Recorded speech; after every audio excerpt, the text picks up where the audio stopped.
This is the Basulto dance tutorial. Let's know more about Basulto. So what is a Basulto?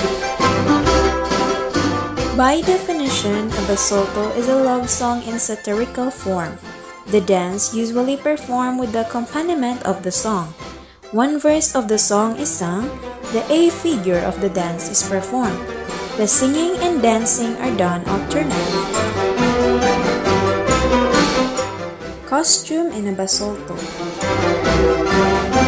In a Basulto, the girl wears a balintawak style costume while the boy wears barong Tagalog and white trousers. Music in a Basulto. The music is divided into 4 parts: A, B, C, and D. Count in a Basulto. The counting in a Basulto is 1, 2, 3 to a measure, or 1, 2, 3, 4, 5, 6 to 2 measure. Let's go with the formation of a Basulto. In the formation of a Basulto, partners stand about 6 feet apart facing each other. When facing audience, girl is at partner's right. 1 or more pairs may take part in this dance. Have you known better the important elements in a Basulto? If that's the case, let's proceed to the dance tutorial.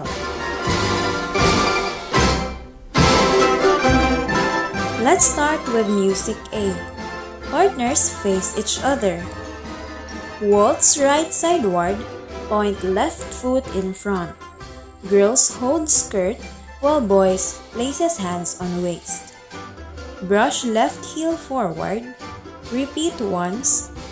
Bend arms upward and snap fingers when brushing heel one of every measure. Repeat A and B starting with left foot. Repeat all A to C.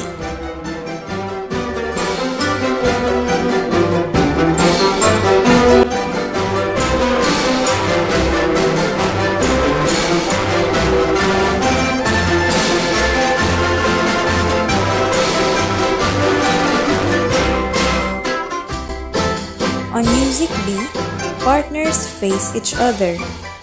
Step right sideward, step left across right foot in rear, step right sideward, point left in front, raise a left knee in front.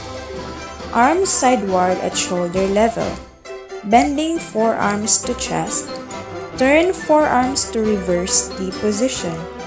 Snap fingers on. That is when raising left knee. Repeat A starting with left foot. Repeat A and B 3 more times.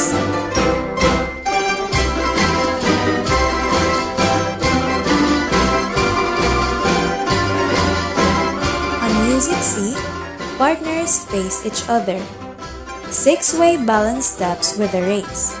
Right and left alternately.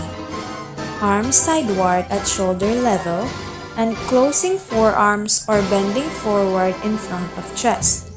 Turn forearms to reverse D position alternately. Snap fingers when raising foot on of every 2 measures. Step R sideward. Point left in front and pause for 5 counts.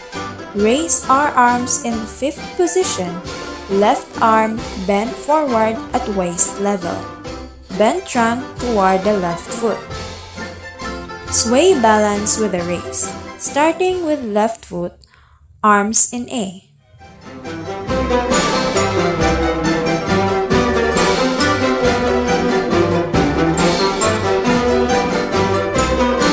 Have you followed? Let's proceed to the part 4 of the dance, which is music B. Partners face each other.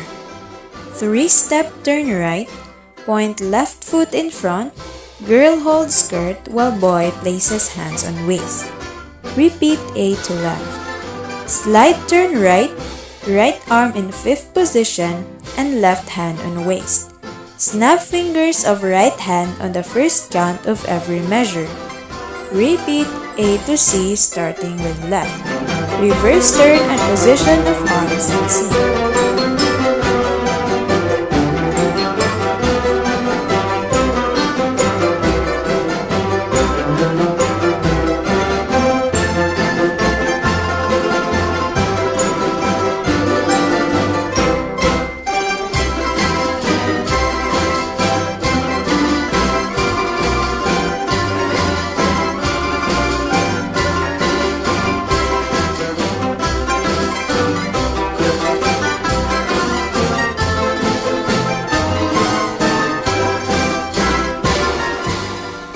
Wow! Congratulations for reaching this far.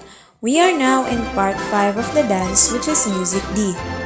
Play last 2 measures slowly. Partners face audience. Join inside hands, free hands on waist. Starting with right foot, take 3 steps sideward right, brush left heel forward.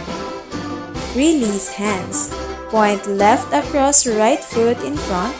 Point left in front and arm high, left arm bend forward at chest level. Kumintang hands. Repeat all once more. Repeat A and B, starting with left foot going sideward left. Reverse position of arms.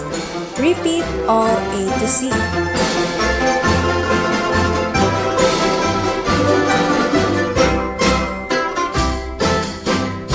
We are done with this step-by-step tutorial. I hope you guys followed the dance steps, and if yes, let's combine all the dance steps together and form a Basulto dance as a whole. Witness my Basulto dance performance with Aljon Byron.